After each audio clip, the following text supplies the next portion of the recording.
duck the track down. Keep playing, Matt. I have a few things to say about you. Welcome, everybody. It's another live broadcast from TrueFire Studios. He's back, Matt Schofield. We just completed 2 projects. We're going to tell you all about them in just a minute. We're going to do a ton of playing.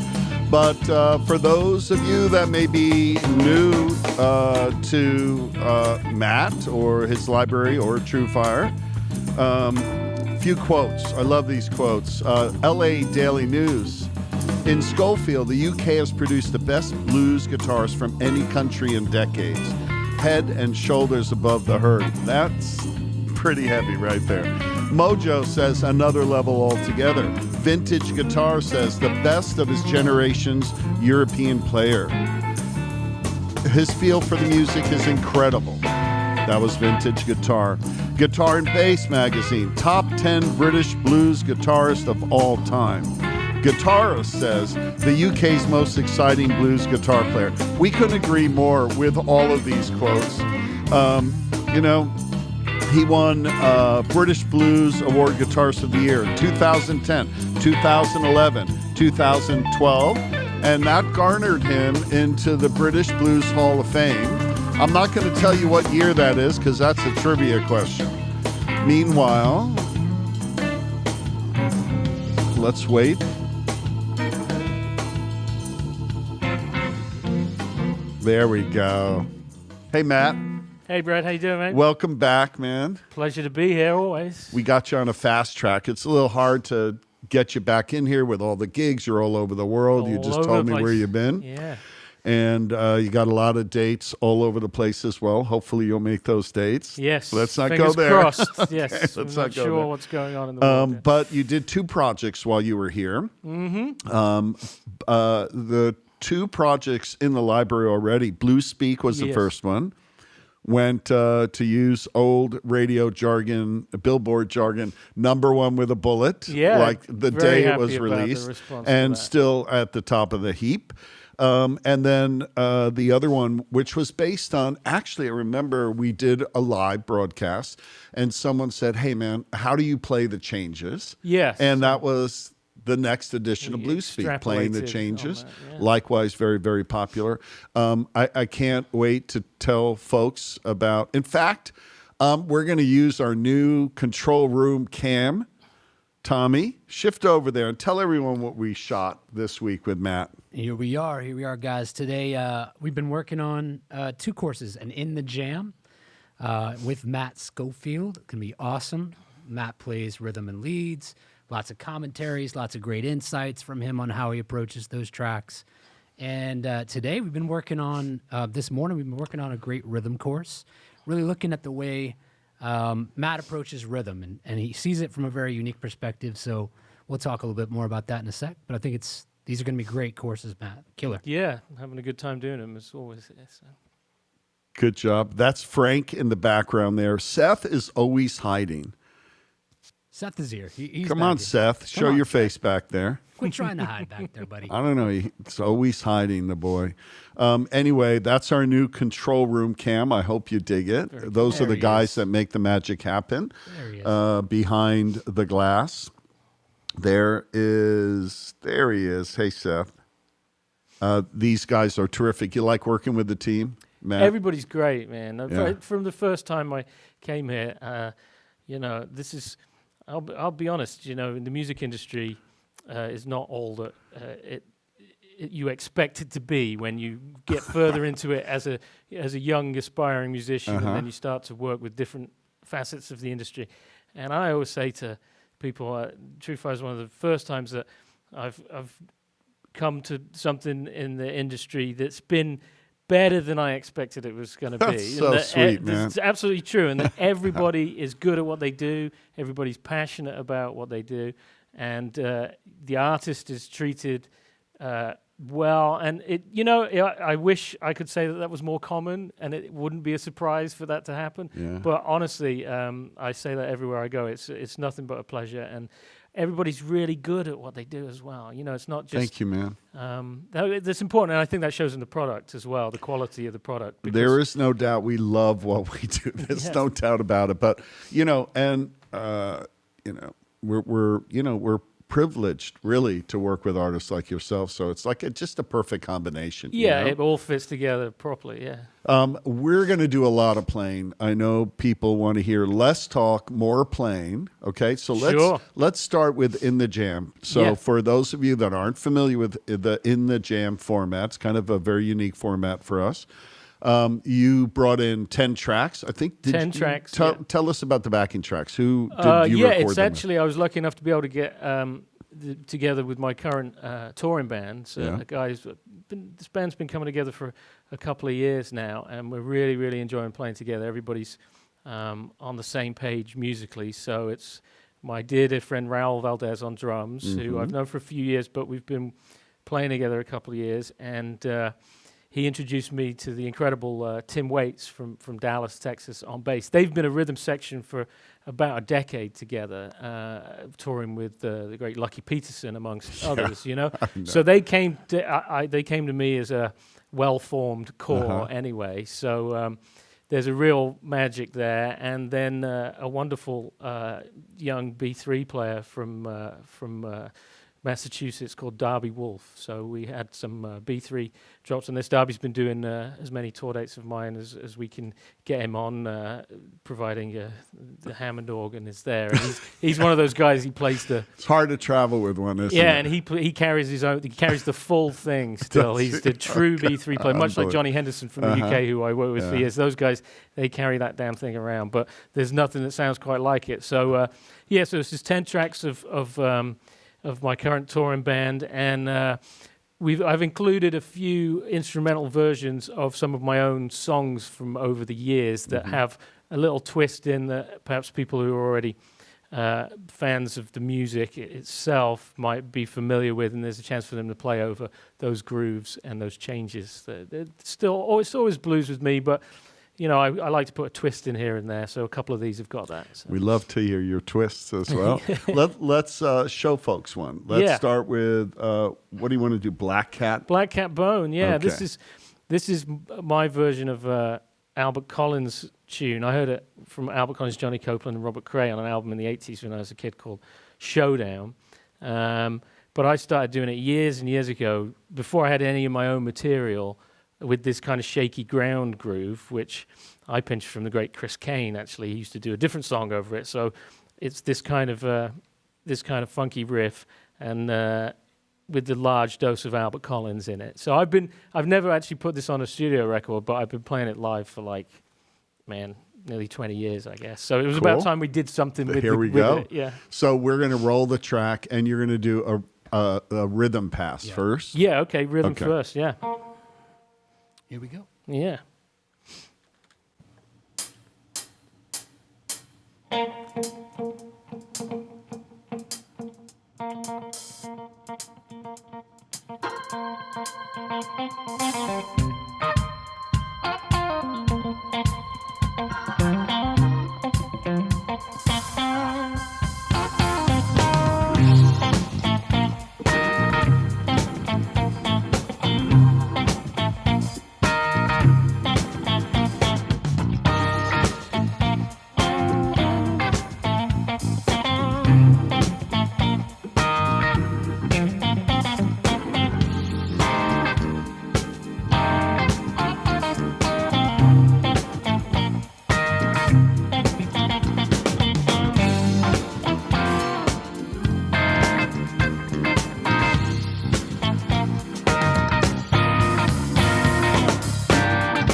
We're not going to talk too much about rhythm in this segment because you also, due to popular, request, demand actually. Yeah. We did a whole course on rhythm, which we'll talk about in the second half. Yeah. But in context with this format, in the jam, there are 10 tracks recorded live with your rhythm section.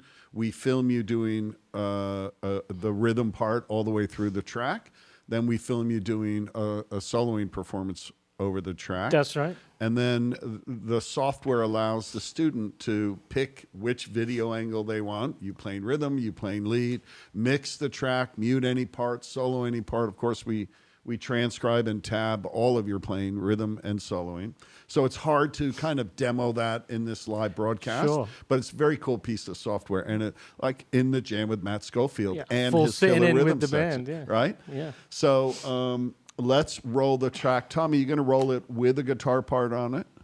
Yeah, now we'll roll the track again, and we'll include the rhythm that Matt played during the shoot. Yeah.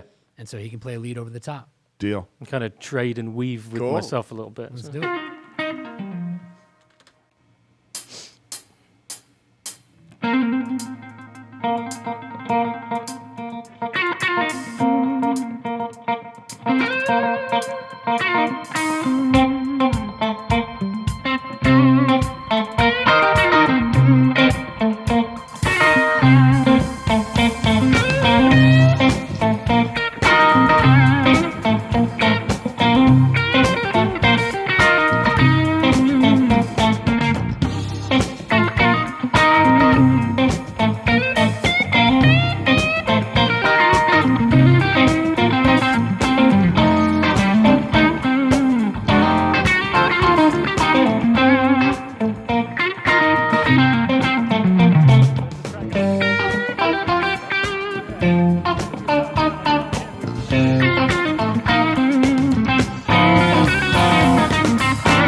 All right. So if you can imagine being able to take, using the In the Jam software, mute the rhythm part, play rhythm for Matt while he's soloing, or if you dare, mute Matt soloing, solo over his changes. We'll back you up all And that. I'll tell you, there's nothing like having a great rhythm section, right? Yeah, man. This rhythm section is just solid. Yeah. And that's really what we're trying to do educationally is, you don't really get a chance to play with rhythm sections at this level, right? Yeah. And, to be able to interact, to, simulate getting in the jam with guys like this and guys like yourself. Yeah, these guys will play the real feels of this kind of music as well. Like there's great virtuoso players, but the blues is its own vocabulary, and I've played with amazing musicians who can't play the blues.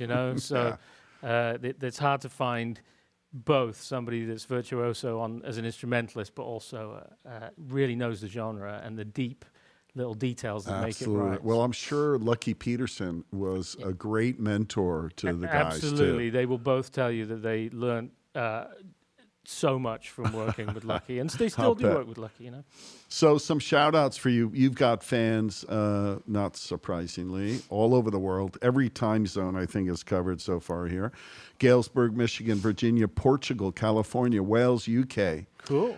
Could be family members or friends, schoolmates, whatever. Mother's maiden name is Lloyd. Philly, Paris, Iceland, Shenandoah Valley, San Jose, Calgary in Canada, Green Bank in Washington, Muscle Shoals, Alabama. Cool. Good studio there. Southwest Ranches, Chicago, Cordoba, Spain, Seattle, Tucson, Motown, Boston, Melbourne, Australia, Hungary, Rolette, Texas, San Diego, Transylvania, Las Vegas, Baltimore, Orlando, Argentina, Dallas, Montreal, Vienna, Austria, Stavanger, Norway. Man, have you played Norway yet? Yeah, not for a long time. Supposed to be going later in the year, all things I'm okay. going with you, man. This is a place I would just love to visit. I've heard so many. Yeah, it's been a minute. But do you need like a roadie, somebody carry your luggage? By all means. I'm there, man. Japan, Kolkata, India.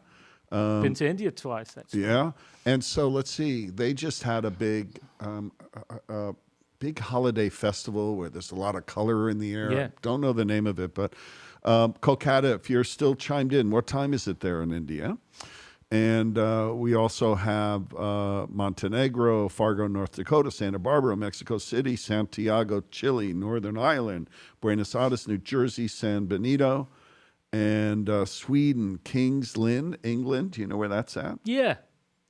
Norfolk, Los Angeles, Warsaw, Milan, Italy, Colorado Springs, and Kingston, Canada. All right. And I'll be in Canada in a couple of weeks. Exactly. You've got so many fans here saying so many nice things. And guys, thank you so much for all the thumbs up. It really helps, showing your love for Matt, spreading that love. It's very, very helpful. Couldn't do it without you guys. Underneath that video, you'll also find a link and a promo code MattLive25. If you click on that, you're able to apply. You can get 25% off either of the two courses we're talking about today. Actually, I think only one of them is there. The In the Jam will be out in about 60 days. The other one you can pre-order now, which we're going to talk about in the second half. But I would highly recommend you have a look at the first Blues Speak and then the Playing the Changes edition of Blues Speak. The first Blues Speak is definitely the starting point if you don't have it already. And I'm really proud of that one. It just is, it's sort of everything that's important to me in music and blues specifically. So. Yeah, and you know what's really interesting about the way we approached your library together? I mean, really, you kind of led this thought.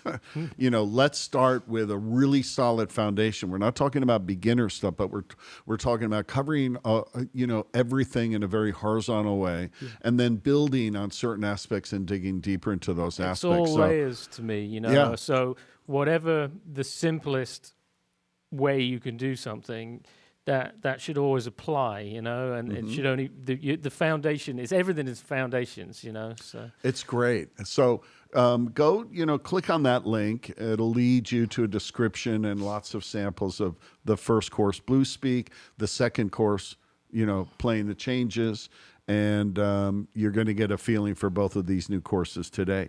The other thing, a little last bit of housekeeping, trivia question for the day. If you answer it correctly, please don't answer it in the chat because you'll give the answer away. But the question is, what year was Matt inducted into the British Blues Hall of Fame? Click that link, answer it on that, click the link, answer it on that page. We'll randomly pick one winner and give you a $100 gift card. Cool. Let's do some more playing. Yeah. Let's do another one from In the Jam. How about a slow one in A? Sure. Let me just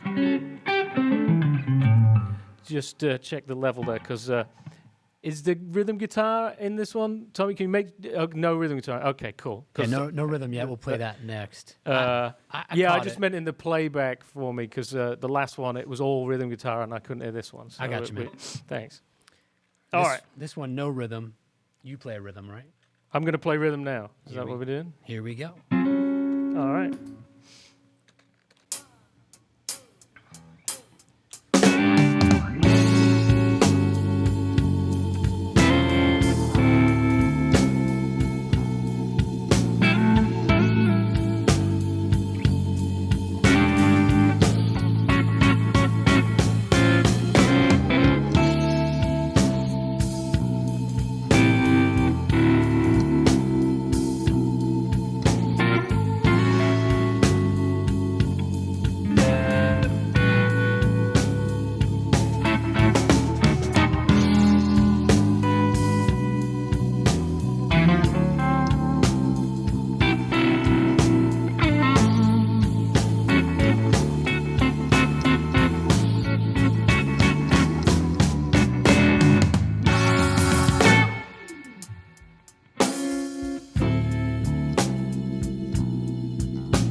Sweet, man.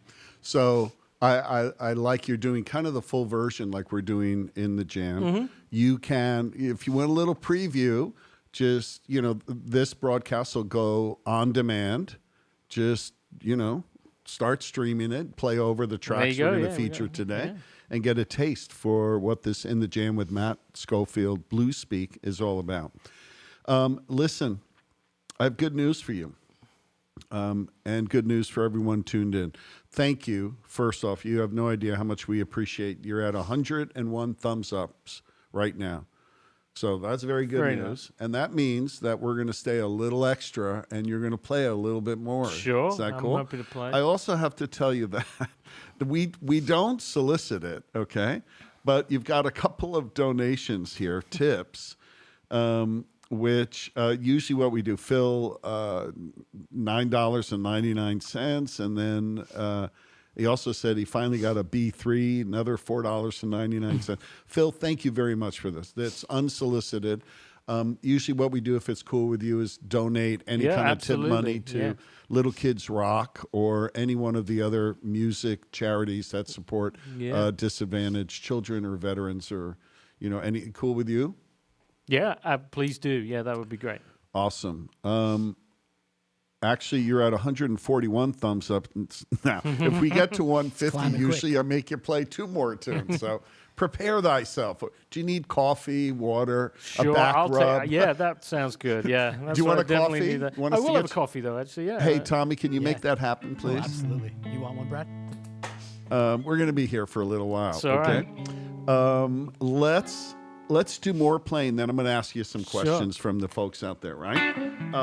I really dig this track, the Boogaloo in G. Oh, yeah. Man. Well, no, you got to play the solo part over that slow blues. Definitely. Oh, sure. Okay, let's rip a slow blues again. This time we'll be all the notes. And you know what? If you would, do a couple choruses, then sit out a couple choruses. Let folks... Yeah, leave some space. Leave a little space. Sure. Come back in. And show us what the second guitar player might be doing while the B3 is doing their thing. Yeah, sure. Okay. Very cool.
That's great, man. There you go. I love having this front row seat. Go You know, British, this yeah. is the best. The very, very best. Yeah, I actually prefer playing in here with you there. It's like having an audience, you know? It feels more like it's doing it. unbelievable, man. It's like a dream come true for me, I'll tell you. I should have you sit here for the whole course. Oh man, I'd lurch to. Usually, I am in the control room. You know, couple of shout outs. Other TrueFire artists, Tim Lurch, who we were just talking about. Yeah. Thank you, Tim, for tuning in, and Rich Malouf as well. Rich, a long time TrueFire artist. And a shout out to one of my most excellent partners, Scott Peters, who is still home after having some kind of ACL, I think, surgery on his shoulder. Also a guitar player. And I know he's going crazy right now because he can't pick up his guitar and play man, it, you know. that sucks. But he's on the road to recovery. He should be back in action soon. So, hey, Scott, hang in there, man. All right. Let us do that Boogaloo in G. So maybe I'll play a couple of choruses of like the rhythm part and then bust into some playing over Yeah, it. let's like do in like a one. combo yeah, thing. Yeah. Okay. What about that?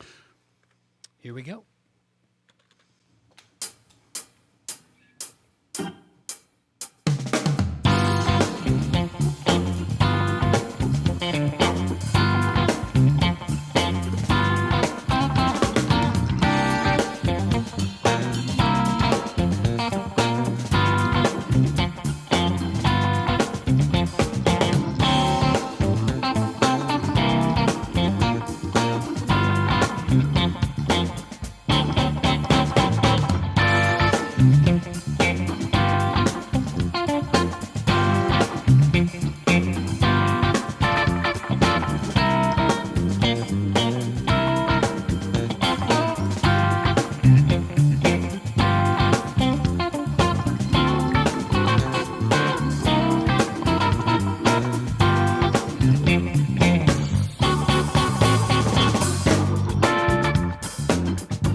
I was going to have a blow.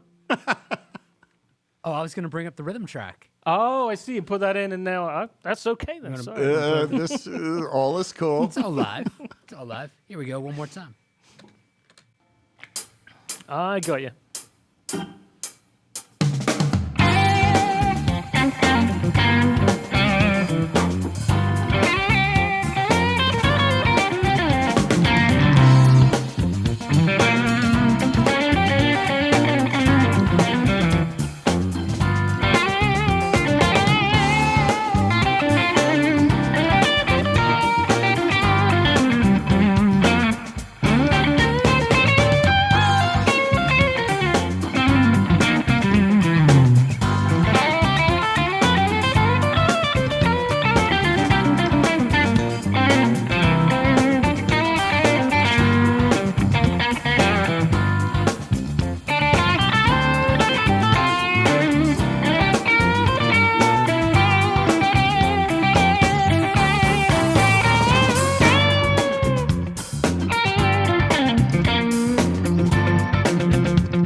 There you go. All right. Thank you, Tommy. All right. So, are you ready for some questions? Sure. Okay. Yeah. We've got some good questions for you. Let's start. Lorenzo wants to know, who are your music idols? Oh man, so many people. First of all, originally B.B. King was my first hero, and then out of that, all the great blues guys and B.B. King, and then I saw him playing on a video with Albert Collins and Stevie Ray Vaughan all playing together. So that was it, those three to start with, and still 90% of what's going on there is started with them. And then everybody else, all the great blues guys, man, Albert King and Freddie King and Muddy Waters and stuff. And then also, because of my sort of generation, there was Hendrix already to check out. And then, Stevie and his brother Jimmy Vaughan were, I started playing just about when Stevie died. And Robert Cray at the time was very popular. Clapton, of course, was my period of Clapton, was like late 80s, early 90s, Journeyman and stuff. And then I discovered Robin Ford, and I was like, man, sounds completely different. It sounds the same as those other guys, but had something else as well, which turned out to be jazz, really, which I didn't know much about, because pre-internet, it's like you only knew what records you had access to. And so I was like, wow, okay, that's cool. So I read an interview with him, and he said, you got to listen to Kind of Blue by Miles Davis. So I got that record, and so I started listening to jazz, and then I discovered Oscar Peterson, who became one of my biggest influences. So just on and on from there. Then the music of New Orleans, the Meters, Dr. John, soul stuff, funk stuff, Ray Charles, James Brown, Stevie Wonder. So, I mean, it's something of the everything. list is never ending, we could go on forever. Yeah. Here, this is a good question. Luctor et Amargo, I think I pronounced that halfway correct. What is asking, what would you say about being stuck in a rut? That's a really typical thing. All of us guitar players. I wonder, do you ever get stuck in a rut? And if you do, how do you get yourself out of that rut? It's all one big rut. I listen to music. Yeah. I mean, really listen to music. And because pretty much everything you play is informed by, you are what you listen to, So maybe find something new that you haven't learned before, and even figuring out, listen to other instruments. Guitar players always listen to loads of guitar players, but sit down and try and figure out one thing that Oscar Peterson's playing on the piano, or one thing that Cannonball Adderley is playing on Kind of Blue. Yeah. And that will just flip you on your head, because they're just coming at it from a completely different perspective, So it's always been listening to music for me. Sometimes even not playing for a minute, like just put the guitar aside, because you fall into like muscle memory patterns and just stock licks and things like that. So sometimes not playing, apparently Jeff Beck doesn't play for months and months on end, Really? when he goes off tour, and he just works on his cars, So it can really be just doing something else, I've never played my way out of a rut. I've always had to get something external. Yeah, that's to great. Flip my attention, Great answer, man. John Taylor's question is, he wants to know, would you like to play in his band? It depends. How good are they? Vinny Roth asks, do you play a lot in odd time signatures? Not a lot, but I do have 2 original songs that are in 7/8, which is fairly unusual for a blues guy. Yeah. And he's asking, is there an exercise? Like, hi, if someone wanted to play in 7/8, give us a 30-second lesson. You just have to internalize it. That's the way. I can't really explain it more than that. I don't have an exercise because I've never done one. Yeah. Other than you have to internalize it so that it feels natural. So let me think of the song. I've got one that's like.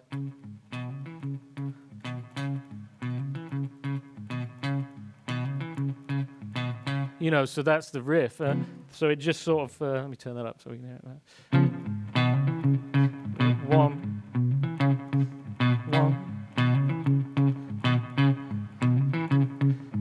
But the trick is to, I suppose, feel all the quarter notes, you know, and not worry too much about like counting, you know, 1, 2, 3, 4, 5, 6, 7, 1, 2, 3. You want to feel the quarter notes and feel the weight of the one. And this is true for anything. Yeah. Nobody play. I'm going to have a rant for a second now. But I hear so Rant many, on? This is your broadcast, man. I hear like, you know, more aspiring bands or amateur bands or younger musicians, and quite often nobody plays the one anymore. Everybody just plays 1, 2, 3, 4, and there's no. You listen to old records, James Brown, you know, B.B. King, bang on the, you know, one. You should have a physical response to the one, whether you're playing or listening to music. And if you're not playing the one deeply enough, if that's not happening, you're not playing it deeply enough, you know. It seems to have, the feel of music's got, I'm sounding like an old man, you know, but it's, the feel of music's got very flattened out to where, because we got used to stuff being quantized and you know, lined up on a grid and stuff, so there isn't any weight to the one anymore. Everything in a bar is equally divided between, whereas, you know, but go listen to the meters and it's oof, da, oof, da, that one, right? So to play in 7, you just have to still feel that one where it is. So,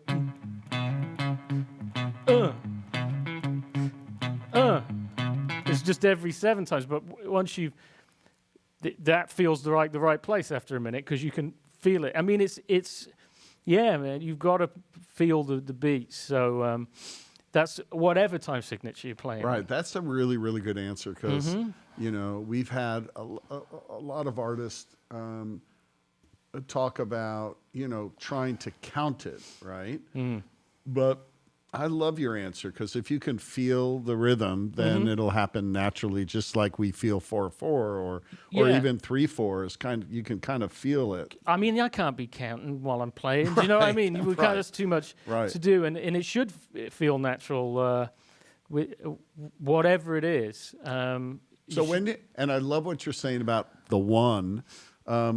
Talk about the one in relationship to, say, a backbeat where the emphasis is on the 2 and 4. Well, if you take a blues shuffle, in my opinion, the really great ones, it's almost like you have the measure, and so where the 1 goes down is the start of that measure with the weight, right?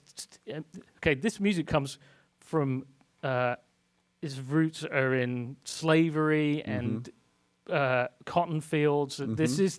This is where this music comes from. This is where these rhythms come from, you know?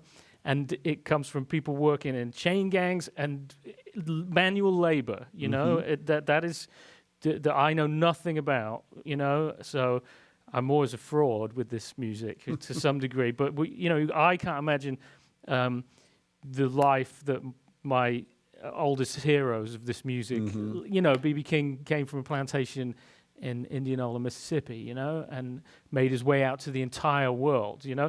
So this music, though, it comes from manual labor, and these African American musicians would, you know, sing while they worked, and so it's one is like, you know, digging the earth. It's a groove, you know, and it's so there's an actual physical weight to one, you know, and then you lift the weight to get it to the next beat. If it's very hard to explain, but it's just there is a physicality to the music, you know, and so 1, 2, 3, 4, right? So 1's the hardest downbeat like that, and then where you put the 2, oh man, it's so hard to explain.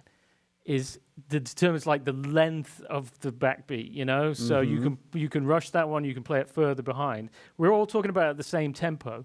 It's so difficult to explain, but it's even if you're not playing a 1, say the bass drum's not even playing it, it's got to be there, you know, to set the front of the measure up. You know, even as we didn't even really talk about this during the course or ever before, but even as you're talking about it, the best way you explain it the best just by example when you play. Yeah. You know, Yeah, now I'm hearing you really are very much emphasizing the one, even if there's a backbeat happening. Yeah, I say one, It's and then very cool. one, and then two is the most. Is the next most important of the 4 beats, Yeah. right? And then 3 and 4 are a little bit flexible, and Yeah. they determine like how long the overall feel is to me. So if your drummer's playing, how they play 1 and then the first backbeat, because then you might play a fill round to the next one. You think that's why Mitch Mitchell was a great drummer with Jimi Hendrix, even though he played very busy, lots of fills, but he always put the 1 down like He did. with the weight. He really and did. that first backbeat, and then the second half of the measure might be a crazy fill. So da, dum, da, da, ba, da, ba, da, boom, dum, but you know, and it just sets up this kind of steadiness, and then you can do anything you like till the next. Yeah. Steadiness. We should explore this in a future course, you know, Yeah, I have like to think how to explain it. feel and rhythm and, you know, how to think about that. Yeah. Hey, let's talk about Blue Speak, the Rhythm Edition. Okay, this was another thing folks were really, now, in the jam that we just did, there are 10 rhythm performances. It's all transcribed. You're going to be able to pick out a lot of stuff, but talk about how you approach this curriculum. Was very conceptual. Yeah, as usual with me. It was, And you think about rhythm differently than many artists that we work with in a very accessible way.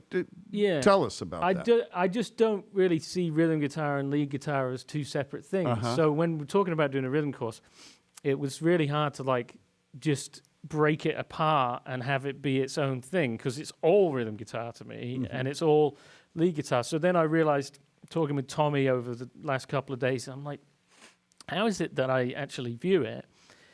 And because I was really played in an ensemble, you know, right from the experience of learning the guitar for me was with other people. And that's how I like to make music, really. I'm not a solo performer. I realized, well, more than rhythm and lead guitar, it's actually you're either backing, you're in a backing role, or you're in a featured role, you know? So the rules apply to both rhythm and lead to me, whether you're backing or featuring, you know? So sometimes over the course of the rhythm thing, really it starts sounding not that different than what I might play in a solo, you know? It gradually works its way. The more you embellish a rhythm part, the more it becomes kind of what I'm playing as a lead. So yeah, I view it as...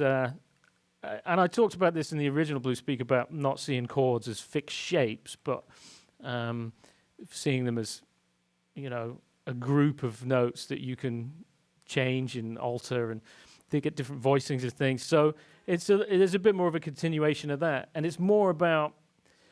So harmonically, I choose things based on the vibe it's going to give, you know. So.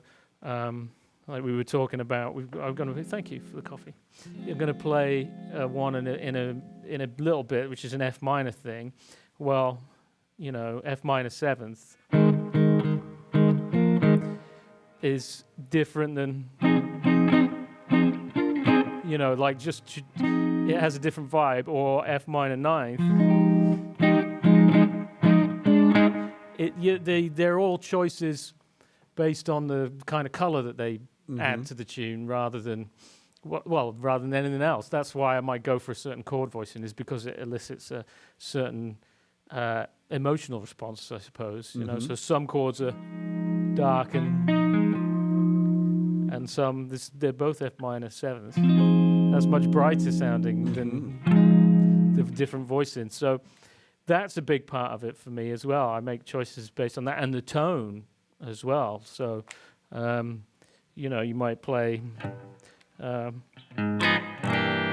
like T-Bone Walker. You can have quite a lean, bright guitar sound, but then play over the neck. So T-Bone's going.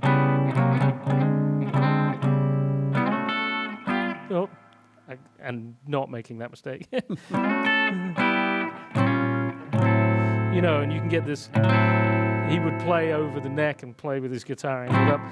So you get like a fat but sort of concise sound, which is different than you know.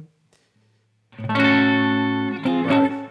So it's all, you know, tone and color and things like that. Aside from just what we're talking about of being in control of the time and how you want to stretch out the feel and whether you play on top of the beat or behind the beat and all those kind of things, which So are the hardest to explain. Let's give them an example of you working in maybe the shuffle in E. Yeah.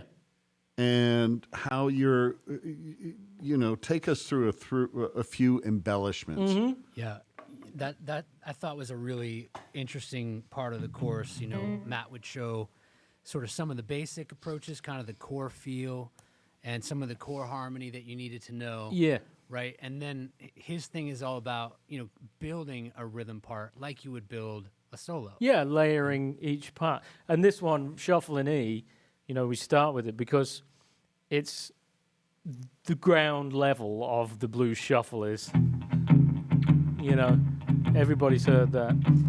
And it's easy to just walk straight past that and go, well, I can do this, you know, I can play that. But can you? Right. Can you really play that? Or do you just know how to put your fingers and go, Yeah. you know, but can you play like...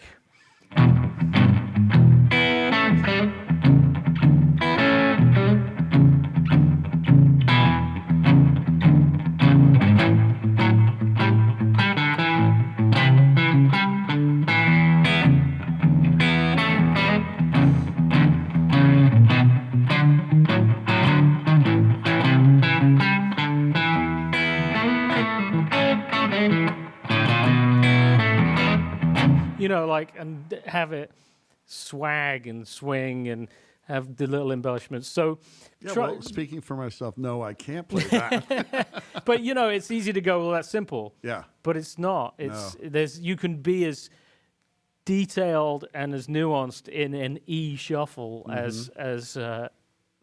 You know, you can take it all the way to something like Stevie Ray Vaughan playing Rude Mood, you know, which I can't do without practicing for a week, and I haven't. But it's, you know, like really, really super extrapolated on everything that you can get out of an E boogie, you know, and but it's still like just an E boogie. But is it, you know? So yeah, we did this one as the first one. So we got the do track. we have a backing track for this? Yeah, we do. Let's roll that backing track. And Tommy, describe what are we working with? 5 different tracks in this course? 5 different, you know, pretty traditional, pretty classic blues grooves. There's a shuffle. There's a couple of tunes or a couple of tracks that are based on some of Matt's tunes from his records, which are great. You know, you got a boogaloo, you got a New Orleans kind of groove. So it's a great mix. Okay, let's start with that shuffle.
great, man.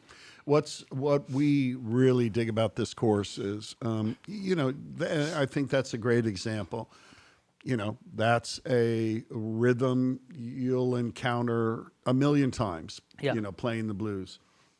But playing it like that is a lot more challenging. Yeah, you can't be too we good can at all it. learn the fingering, but, and what you do in this course, like you do in all of your courses, you explain the kind of the underlying concept, right? Yeah. And I think, there's a big difference between mimicking something just by sound alone and trying to get it. You get there quicker with you explaining what you're thinking and feeling and how you're approaching it. I hope so. And You trying to know? break it down into the layers, it's like if you're not ready to throw, in there every Yeah. time, then the most important thing is to be able to go.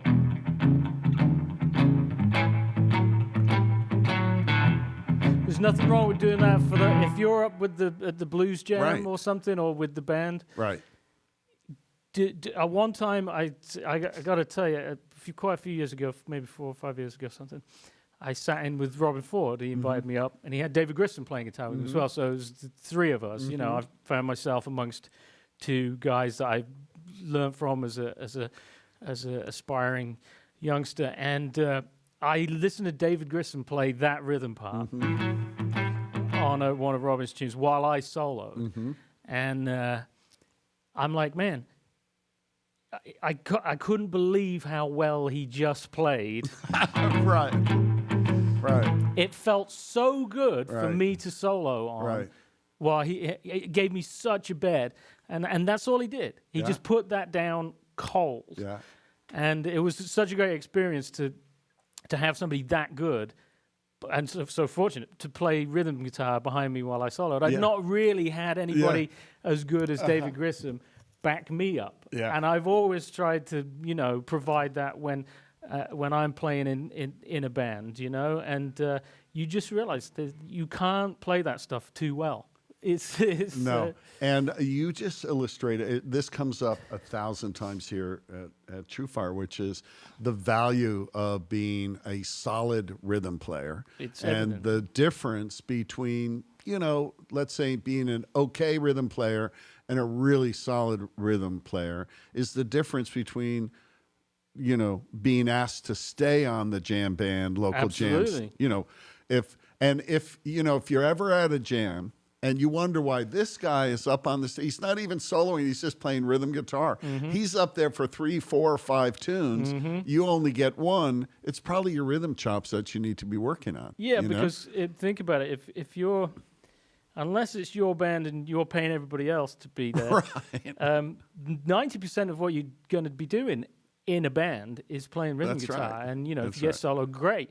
But the person who gets the gig, and this goes for all musicians actually as well, because it's a chronic problem with drummers all over the world, I saw a video of Stevie Ray Vaughan's drummer Chris Layton talking about it, and it applies to all the instruments. He goes, nobody ever went home from a gig saying, man, that drummer played a lot of great fills tonight. They went home and said, it felt really good to play Yeah. with this guy. And that's, Yeah. you have the same, what's the word I'm looking for, duty as a guitarist Yes. as well, to make it feel good for everybody else. Same for bass players. Nobody cares about everything you know. That's right. And if it's somebody else doing it, Yeah. you don't want to listen to them do it. So why would you think that it's a good idea to throw in everything in the kitchen sink yourself? Play something that feels good. Play up to the level of your ability. And like Jimmy Vaughan says, practice at home. But, play something solid and good. Yeah. And we'd all be so much further along. You know? Yeah, that's great, man. Let's do another. How about Livewire? That's one of my tunes from my third album.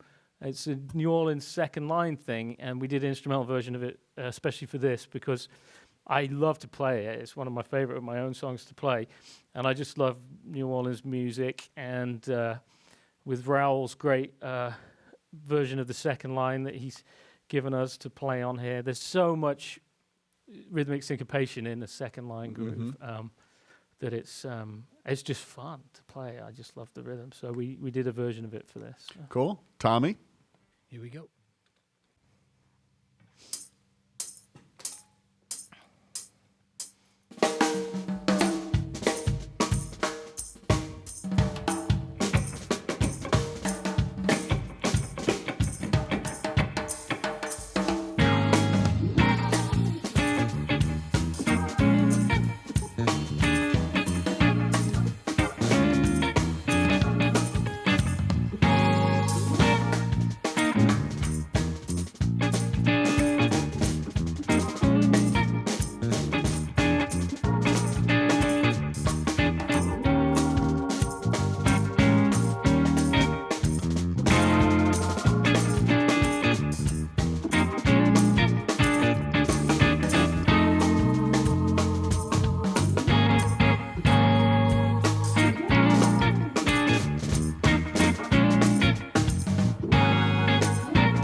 Great tune, man. Great arrangement too. Yeah. It's a fun one. And some great chords in there. Yeah, it's got that little extra one. I have to give credit to Johnny Henderson, my longtime organ player from the UK, for voicing that one for the song. He was like, "Man, why don't you do this? It's a good Johnny Henderson chord. It's F sharp over A flat, so like a sus thing." Yeah. So, Do you play a lot of slash chords? Do you know what? Maybe. I don't know. I'm not very good at saying what things are, you know? So, yeah, I love that, but I tend to think of that as like a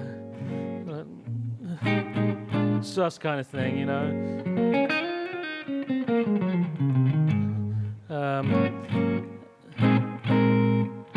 I don't know, and I like we were talking about that one, stuff like that. You have a great chord vocabulary. It's very evident in this course. Let's first congratulate Not Too High for winning the $100 gift card. Good job. What year did you get inducted into the British Blues Hall of Fame? 2012. There you go. And that was following 3 straight years of being... Yeah, you had to win it. I had to get it 3 times in a row. That must have felt pretty awesome. Huh? It was great. And you know the cool thing, I will say, because they changed the awards after that, but back then it was a public nomination and a public vote, you know, so... I love that. It was the fans and the music lovers. Yeah. After that, it went to like a panel thing, you know, like they do more like the Blues Music Awards and stuff, whereas... people are a certain group of people. Starts to get a little too political. It does. So it felt really good that the years that I was able to be nominated by the people that are important. Really well deserved. Thank you. We were talking earlier. You've been gigging for how many years now? I did my first gig in April of 1991. I was 13 years old at the time. So you have definitely paid your dues. And I have the proverbial 10,000 hours plus. Yeah, right? A little bit more than that, and still am. You know, I still drive my own tour van on many occasions. I still take care. You advance your own gigs. I take care of all the logistics, and you know, I'm very lucky that my dear friend and best mate Jay Stallman works with me. I'm lucky to have Jay. He's a very talented musician and a very talented businessman in the music industry. So he helps me with a lot of things for very little return, other than getting to be my mate. But other than that, it's me. It's me doing the booking. You know, I have a great agent as well, I should say, about that. But you know, when it comes to getting to the gig, getting other people to the gig, figuring out the budget, booking hotels, a lot of time. Flights. I say quite often, I used to play guitar. Yeah. But, you know, it's these days I'm in a plane or I'm at a computer doing emails or, you know, pretty good on the old Expedia these days and stuff. I know. Yeah. It's a different world today. It is. But you're obviously doing a really, really good job at all of it. You're playing all over the world. You have an incredible fan base, and you know, and we really appreciate you carving out the time to come in here whenever you can and I know expand your library. I know I can speak for a lot of us. I think we've talked about it before, but how valuable this is for us as artists in a modern music industry as well. The fact that TrueFire is so great to work with and how do we put it? Transparent about the business as well, which is, as I said earlier on, not always the case in the music industry. No. You know, it's but hopefully it will change because it has to change. Yeah, I hope so too. Yeah. And like all things, it takes time, but you know, you do what you can, and hopefully others will follow. You know. So, a few more questions. Yeah. String Theorist wants to know what different approaches can be used to create movement in rhythm playing, which are subtle, unobtrusive, and still bluesy, but catch the ear and hold the interest more than static chord playing. Yeah. Which is sort of what this course is all about, isn't it? Pretty much, yeah. In fact, that's where we take it. We look at kind of the static chord and then what we can do with them. First of all, a lot of it comes from what you listen to, as I always say, and I've probably mentioned half a dozen times in this course. In the blues, I always think of horn sections, you know. So if you know, it might be.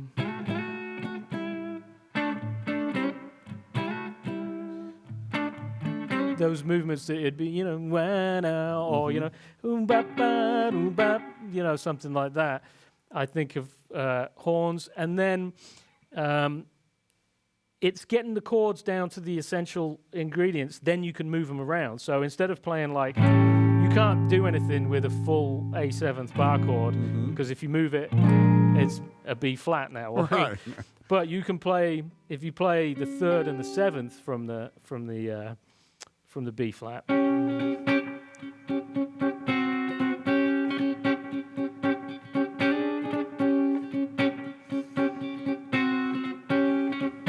So that's just an A7th, the 3rd and the 7th. You can move that around, or you break the chord down. So instead of playing the full A9th, in this case, we just play the 7th and the 5th out of it, and we can go.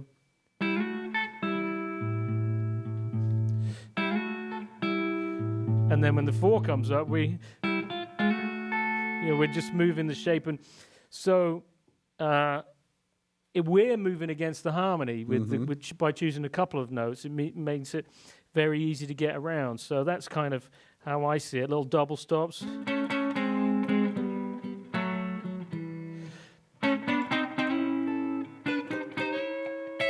You know, Nice. so it goes back to what's in the original Blues Speak course, which is, you know, opening up the chords, not seeing them as fixed shapes, seeing them as a core, as a triad, or a 2-note chord that you can then be flexible with and add a 6th to, and then flatten the 6th, and then take it to the 4 chord, you know, and that's just playing. That's just a A7th triad to a D7th triad, but if you put this little thing on the B string, you've got a whole melody coming out. That's just adding one note that moves down chromatically. So it's the little things. And it is the little things. All of the, you know, the answers you're seeking are definitely in the first Blues Speak course, and then further amplified and illustrated here in this new rhythm edition of Blues Speak. There's just, you know, it's just gold in both of those courses for anybody playing, really, not just blues, but any type of music. Certainly, and then, you know, I would always argue that the blues is the foundation of pretty much Everything. all American music. And now like Western, if it's not like traditional folk music from somewhere in the world, or old Western classical music, then it's pretty much the blues. It's the blues. Here's a couple of Prost-like questions. Right now, in this moment of time now, okay, because I know this would change from hour to hour, day to day, but if you could be on stage, this is from Ice Pick Licks, if you could be on stage trading licks with any other guitarist, living or deceased, who would that be? Oh, I have to say B.B. King, because he was my first hero. But, you know, then I could quickly go down Hendrix, Stevie Ray, you know, so all deceased, you know. I've played with some of my remaining, the ones who are still alive. So, but certainly B.B. first. You know, I got to spend some time with him and have a really warm conversation with him, and he actually signed my guitar for me. It's the only thing I ever got signed like that, but I was like, it's BB, so but I didn't get to play with him, so you know, the first one that comes to mind. Ice Pick also asked, do you have a favorite Stevie Ray track? I like Stevie playing any of the slow blues that he did. I love Ain't Gonna Give Up on Love. I love Texas Flood. You know, I really love him playing blues like that more than the blues rock side for whatever reason. But I love it all. You know, I like Tightrope. It's a great song as well. That's a good song. You know, there's two sides of everything to me. There's things I like if I just want the playing, I'm gonna go for like a live version of Stevie playing Texas Flood or something. But then there's, he also had some great songs. You know, Cold Shot's a great song. It's like just classic modern blues tunes. You know, Tightrope, Crossfire, they're all great songs. Yeah. And one more question for you, and then we'll talk about gear. Yeah. Because there are a lot of gear questions that I know you'll answer in one fell swoop. Yeah. They want to know when the new album is going to be out. Mixing it right now. We've got a few tracks mixed, and so again, you know, there's my procrastination involved in that.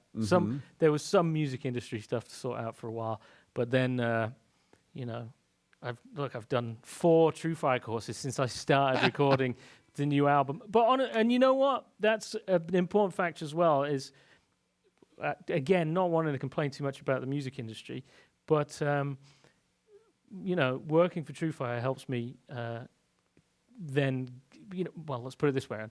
Making an album these days only costs me money. Do you know, because nobody's really going to pay for it these days, you know. But my royalties from making records are if minimal at best, let's put it that way. So I have to change priorities in life. You know, it's really a true thing. So I don't want to get too much into that again because I always whinge about that. But I've been biting off a little bit more of the record as I go along over the last couple of years. And so anyway, it's all recorded, all sang, and a couple more tracks to mix. And so light at the end of the tunnel. I appreciate everyone's patience, you know. Yeah. So, and me, I you know, go through phases of like, I hate everything, I'm going to bin it. You know, like that's just, the longer I do it, the more it's what happens, isn't it? You go down the microscope and then I'm like, this sucks, get rid of it. So I have to like not listen to it for like 3 months. Right. And then come back and go, am I okay with this? Yes. It's the artist's dilemma. Right. You know, it is priorities, and I'm sure there's a little bit of procrastination, but at the end of the day, it's more about the process, the aesthetic process of being happy with what you're going to lay down forever. Yeah, you know? and you know, I made a record every year or 18 months for the first 10 years of my career, you know, and I don't want to have to I don't want to have to just churn out an album. Like the promoters and gigs are always like, when's the new record coming out and stuff like that. But it's like, if I had to churn out an album every year, they'd start to be really rubbish because there's only so many ways I can do what I do. So I don't want to be like repeating myself. Over and that's old school. I don't, you know, I mean, it might still be relevant for pop or, you know, but I think it's kind of old school, you know, record an album, tour the album. Sure. You know, and things are different now. They are. And I'm different now as well because I'm 42 now. And when I was 25, man, so many ideas and things like that. Right. And it's not that I don't have ideas now, but I sort of am who I am at this point. Right. And you think about, I don't mean to sound in any way like I'm comparing myself to him at all. But, you know, Stevie Wonder had that great period where he just made like 4 or 5 of the greatest records ever made, you know, Inner Visions, Talking Book, Songs in the Key of Life, just boom, boom, boom. And then he was like, okay, I'm Stevie Wonder. There you go. There's my art, you know. But you can't make Inner Visions every year for the rest of your life. You can't force it. You know what else is true? That same thing is true in many art forms. Writers have periods. Painters have, you know, very productive periods and then kind of go dormant for a while. And then, you know, and that's what I love, sort of, you know, the silver lining in what's happening in the music business today is it's forcing a change. It's changing a lot of the old rules, which were not really good rules, you know? And paving the way to new, you know, paradigms of how artists make music, how they perform music. I think it's great that it sort of has forced, in a way, artists to share their knowledge and teach. Yeah, and as we talk about, that's a very big thing. Every time I'm here, as we talk about, I'm still, and since I made my last record 5 years ago, it's changed again, you know, in 5 years, in 10 years, it's completely different than it was 10 years ago. So I'm still, as an independent artist with very minimal infrastructure, learning to navigate it myself Yeah. as well. You know, we're all figuring it out as we go along at this Yeah. point. You know, and trying to make a living and trying to have a life. It's That's like now right. I finally own a home. Like that's such a major step for me. I course. just didn't think, thanks to my manager Jay that I mentioned. You know, like stuff like that, and you know, I want to spend time with my partner and have a life, Yes. and not just be in a van Yeah. or on a plane for so again, TrueFire allows me to make choices about other things that I do, you know. Well, and hopefully, and I'll say this on air, okay, you'll carve out the time to do a channel. I know a lot of people that are chimed in here would support your channel. Yeah. And that might give you a little more time to do the other things in life that you want to do. Yeah. You know? Let's talk about gear. So many questions about the Yeah. guitars. Everyone's noticing that guitar.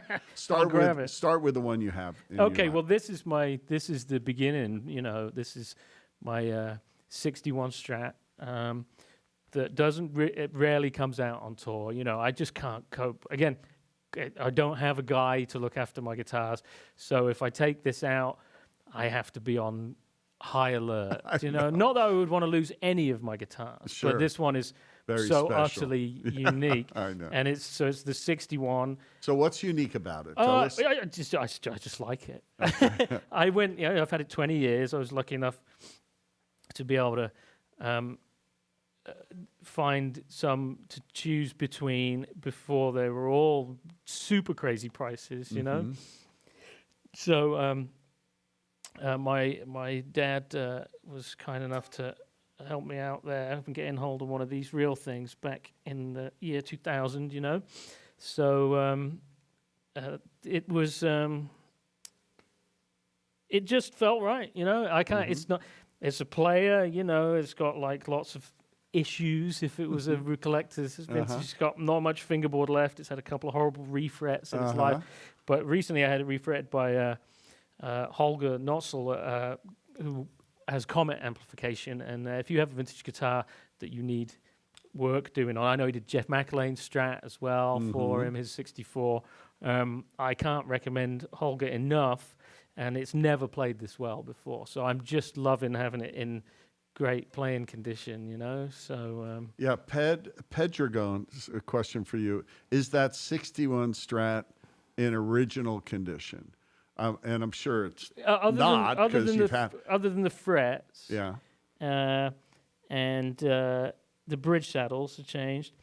These pickups right now, so the original pickups died years ago, Yeah. or a couple of them did. One was, so then I had them rewound, and I put them back in, and then Mark Foley from the UK, who makes pickups for all of Simon's guitars, started doing this pre-CBS wind, and so these are Mark Foley pickups at the moment. Rather than, I have the originals and they work, but these sound better than the originals. Really? So because the originals are kind of messed up at this point, you know, Yeah. and so I sent them to Mark to look at, and he said the magnets have weakened quite considerably, Yeah. as sometimes happens.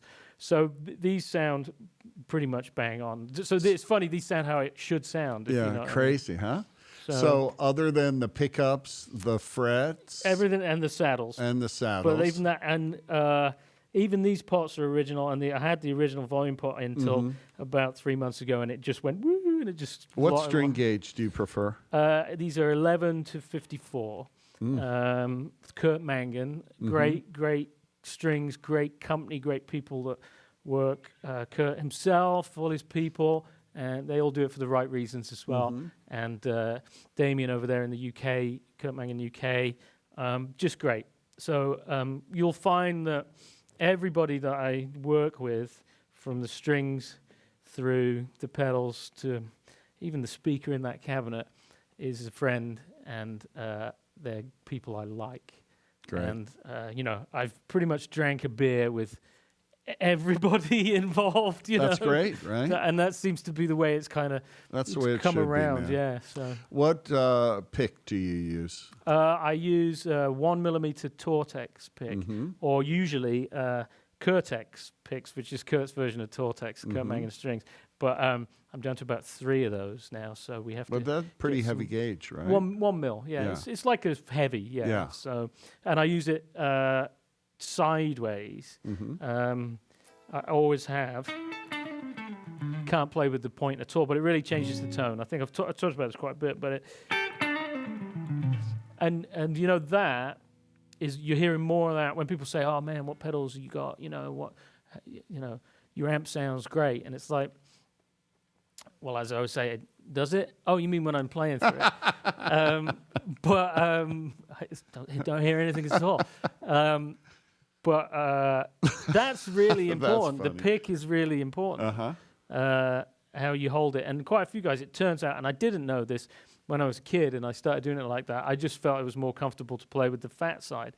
But it turns out Stevie Ray used it. I don't know exactly how they hold it, but they didn't use the point anyway. Right. Stevie, Robin doesn't, I believe. Mike Landau doesn't. So all great tone guys. And there was something about the sound of it sort of flipped around to somewhere that was like, compared to, that sounds kind of pingy and tappy Yeah, I to mean, me. I'd suggest everyone just try it. It seems like such Exactly. a strange thing, but there's a tonal quality, but there's also like a tactile. There is, and You you, know? can kind of like come off the note differently. That's and it really, right. Like the tip doesn't get stuck in between. I don't know how to for explain me, it. totally. But I can't play with the point. Yes.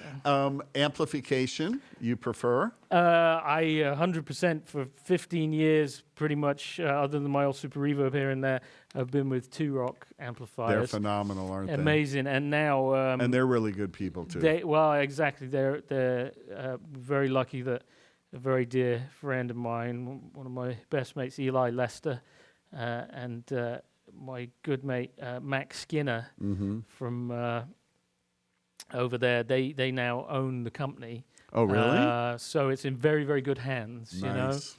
And so they're two of my favorite people in the world, and they now own the best amplifier company in the world. Yeah, do you know, Tommy, we don't have one here in the studio, do we? No, we don't. Love Well, to have what's one. up with that? Yeah. Can Eli? you talk to We gotta them? get on Really? that. Yeah, actually, I mentioned it the first time I came here, and they'd be more than happy to make something happen. Apart from they can't make enough amps, man, Really? because the company's been through a few different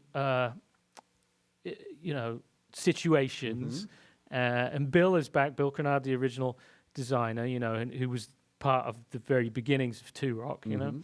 And so everything's in good shape, and they sound so good. Yeah, I mean they're working their asses off to try and get the amps out the door. I know that for a fact Well, because they're so phenomenal now. I know. And do you play a special configuration or, like what model? This is the classic Reverb. It's a 100-watt clean amplifier, so with nothing on. That's the amount of. It's like the best blackface amp you've ever heard, but with way more harmonic sexiness going on, and much beefier, like lower mid, so you can make it sound fatter than you could a Fender. But that's like their flagship, the classic Reverb. But I've done gigs because they hook me up with the local distributor in different countries when I go on tour or something like that. I've done gigs through every single one of the models they make, and I could be perfectly happy with any of them. Either they're all slightly different. I've done gigs through TS1, done gigs through Bloomfield, done gigs through the traditional clean. I have a Sterling, which is the big 150-watt sort of amp that's a bit like Stevie Ray used. Eli insisted I take the 150-watt version. I'd been using 100 a little bit on some tours. One that they made for Eric Johnson, who's using these now as well, That's right. But Eli said, no, you're getting the 150. So. Which one should we get for the studio? Well, I mean, you can't go wrong with that. But they do the new Studio Signature one, which is like a 35-watt version of that, which might be more for people who don't want to use the aux. Because We're running through the aux now, Tommy. Yeah. Yeah, we are. I've attenuated it way down in here Right. because otherwise I can't hear the tracks, So what Two Rock should we have in here so you don't have to bring yours? I would say the Studio Signature, which is the little 35-watt head, you could use You can crank it up a bit more. Like this Yeah. is 100 watts, which you really don't need in here. Right. But other than that, there's nothing better than the classic reverb. So I love all of them, but this is the daddy, as far as I'm concerned. You can get that in a combo. You can get it in a 40-watt combo as well. So, yeah, it's a good question. But you know what? Corey's a big Two-Rock guy as well, right? Yeah. And I Jeff. think McElwain Jeff, of course, now. Jeff. Of course, I borrow Jeff's when I'm in New York. Right. Hi, Jeff. Of course. So, I mean, we should really have one. So your homework assignment Yes. is, shout out to the guys. We'll Pick get out it what you figured out. think we should have here to make all you guys happy. Yeah. And we'll get one. Let's I do think, it. yeah, Okay. classic reverb. Let's talk about pedals. Pedals. This is, I think the last time I was here, I had a prototype version of this, Supreme, and this is the finished one, made with my friends in Finland, Mad Professor, Harry and Jukka, and Marco. Marco, a TrueFire artist as well. Yeah, in fact, Marco, I think I noticed, has chimed in. Hello, Marco. What's up, Marco? He's coming in. He's flying over here to do. Yeah, great. Yeah. Incredible player. Yes, I think, he is. Crazy. I always say that the Mad Professor demo videos for all their pedals, they all sound great because Marco's playing the demos, So, yeah. but yeah, we put this together. I kind of got with Harry and asked him to combine a couple of their pedals, and then we ended up it's a 2-stage overdrive, left and right channels, and you can either stack them or you can just switch back and forth, which is what I do with one button. I can go from kind of boost to drive, and it's great. So that's that's the extent of my overdrive boxes. So, and then I always have the Mad Professor delay on as a little. You can hear that slightly longer than like a classic slapback, but a little ambient kind of wall effect. And then this is a little tremolo, which is Nice. preset, Yeah.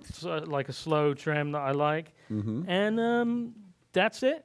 A gig rig power supply under the tiniest board that I could find commercially available. Nice. And my mate Dan there at the gig rig in the UK. And I try to get rid of everything that I don't need and just worry about playing guitar. Maybe one day when I grow up, I'll be as brave and bold as B.B. King and Jimmy Vaughan and all the guys who just plug straight in, Albert King.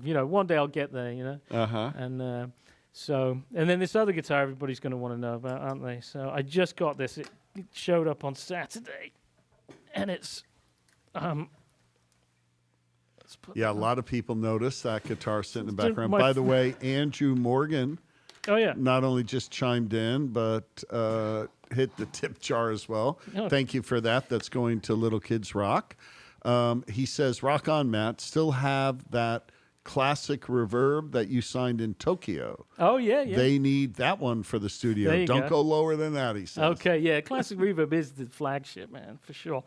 So this guitar showed up from SVL, Simon Law, somebody I've known Simon 30 years nearly, 20, yeah, probably 1990, 91. He was the guitar luthier repair guy in the local guitar shop where I grew up. So I used to buy my strings off him 30 years ago. Really? And apparently I'd go in and say, "Can I have some strings like Stevie Ray Vaughan, please?" And he's like, "You going to be able to play those?" Because I was like 12, 13. Had you always been playing the heavier gauge? Yeah, I just started playing 11s because that was... That's what they did. yeah, and especially back then, it was just like, that was the prevailing wisdom. No super slinkies for you, huh? No. It was the prevailing wisdom that you had to use heavy strings. And to be honest, now I think about... I actually got Kurt to make a set of 10.5s just to try them out. And because, not getting any younger. Yeah. And things take longer to repair, which actually brings me to this guitar because it's my first maple neck guitar. Yeah. So Simon's done, he's called it Electric Lady. There's a little nod at the 50 years since Jimmy passed, So this is kind of Jimmy spec, but in gold. So it was a nod to Jimi Hendrix. And it's my first maple board, and he's left it like it's almost the wood because with dry skin I seem to my calluses just come straight off on a lacquered maple neck. So Really? I've always wanted to play them, and it just rips my fingers to shreds. I don't know why it is, and I've always liked the sound of them. So this is a cool guitar, you know. So I'm still getting to know it, you know. Yeah. So what guitar are you taking on the road since you don't take that one? Another SVL by Okay. Simon. I have a couple of different ones. The Sunburst one I played on the first Blues Speak, and the blue one I played on the last Blues Speak are my main touring guitars, you know. Mm-hmm. So this is he made this. Was a surprise that I was getting this. So it was like It's beautiful. So gold, you know. Now you used that guitar for the rhythm course, right? Yeah.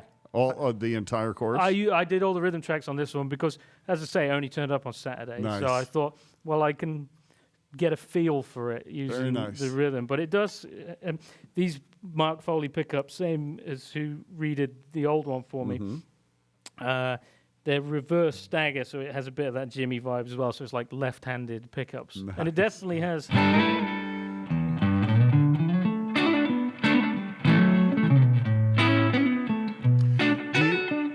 Do you have a gear rundown on your website by any chance? I do, but it's like 5 years out of date. You so should ignore that. update that. Yeah. Because a lot of people will want to know more and get to all the guys that you're talking about. If you go to my Instagram, though, there's always some gratuitous gear shots about Okay, things. good. It's always like, I just posted this, so you can check out SPR. Okay. And if you go to the tags on Instagram, I always tag everybody. Beautiful. So Okay, great. Instagram's your destination. Instagram, check out Matt's website.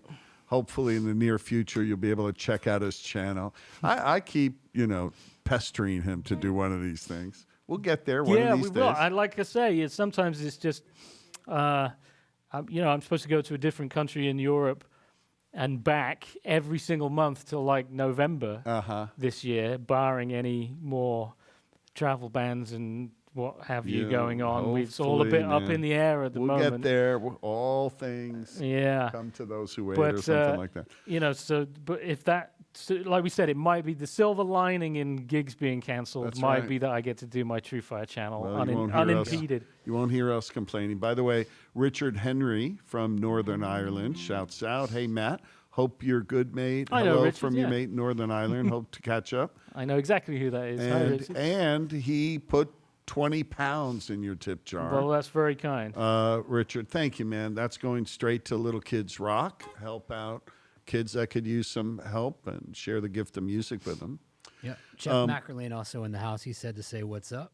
Who's How's that? Jeff? Jeff Mackerlane. Hey, Jeff Mackerlane. And a few people. In fact, it was Jeff that helped make the connection between us, which we really, really appreciate. I did. Jeff is like TrueFire artist number 2 or 3. He's phenomenal. Thanks for tuning in, Jeff.